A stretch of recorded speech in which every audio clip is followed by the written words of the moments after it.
मीराबंदरमध्ये एकतर्फा भाजप आली आहे आणि महापौर सीटबद्दल काल एका कारण समितीने सांगितलंय की जर मराठी महापौर नाही बसला तर आम्ही रस्त्यात रक्त सांगू. काय सांगू? मी सर्वप्रथम मीरा भाईंदरमधील भाजपाच्या नवनिर्वाचित सगळ्याच पक्षाच्या सर्व नवनिर्वाचित नगरसेवकांचं अभिनंदन करतो आणि एक सगळ्यांना खात्री देतो की विकासाच्या कामात महाराष्ट्र नवनिर्माण सेना ही तुमच्या सोबत असेल. जिथे विकासाचा विषय असेल तिथे आम्ही कुठल्याही प्रकारची चुकीची भूमिका आमच्या पक्षाकडनं कधीही घेतली जाणार नाही. परंतु विषय ज्यावेळेला महापौर पदाचा येतो, जसं एकीकरण समितीने जे सांगितलंय, आम्हीही त्याच भूमिकेवर ठाम आहोत की मीरा भाईंदरचा महापौर हा मराठीच असला पाहिजे. कारण शेवटी हे महाराष्ट्रात आहे ना, सो तिथला पहिला अधिकार भूमिपुत्रांचा आहे आणि तुमच्या पक्षातही अनेक भूमिपुत्र आता निवडून आलेत, तर त्यांना न्याय द्या.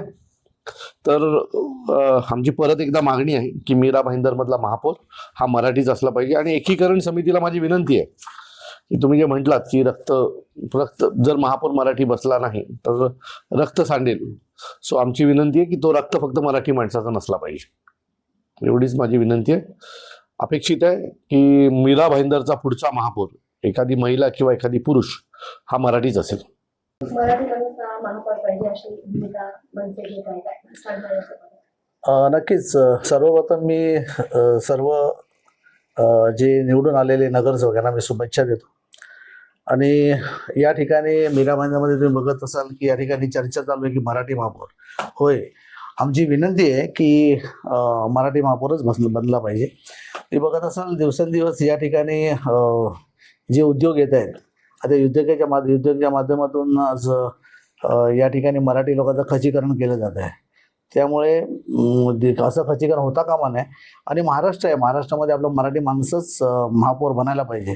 प्रथम नागरिक हा महापौर मराठी माणूस असायला पाहिजे अशी आमची भूमिका आहे. त्याचबरोबर आम्ही इतर पण जे पक्ष आहेत, मग पक्ष कुठलाही असू दे, ह्याच्यामध्ये पक्षाचं आम्ही कुठेच भेदभाव करत नाही आहे.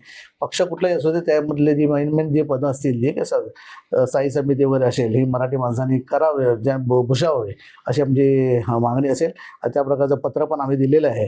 नरेंद्र मेहता यांना पत्र दिलेलं आहे. त्या पत्राचं अंमलबजावणी करतील ही पुरी अपेक्षा आहे. जर मराठी महापौर नाही असलं, जसं आज नरेंद्र मेहतांनी सांगितलं की जे वरिष्ठ आहे ते निर्णय घेणार आहेत कोण बसणार कोण नाही. जर मराठी माणूस नाही बसला तर आपली भूमिका काय असणार? बघा, मराठी माणसं बसायची प्रामाणिक इच्छा आहे. जर बसला ना आणि कुठेतरी त्यांना आम्हाला कळेलच ना, नरेंद्र मेहता साहेबांची भूमिका ही कळेलच आम्हाला. त्यामुळे मला वाटतं जर मराठी माणसं जर नाही बसला तर या ठिकाणी संघर्ष अटल आहे.